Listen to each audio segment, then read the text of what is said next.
देखा के प्यार वाला सपना कि हम बताइयो दुख भेले कतना। हर कुछ दिन देखा के प्यार वाला सपना कि हम बताइयो दुख भेले कतना। ओकरे चलते बाबू के पैकेट से पैसा वो चोर लिया रे मोरा अखिया नींदो नहीं।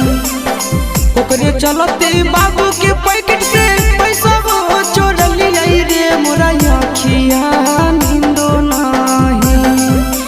से हो रे छौड़ी के दोसर ले जाए रे मोरा अखिया नींदो नहीं। से हो रे छौड़ी के दोसर ले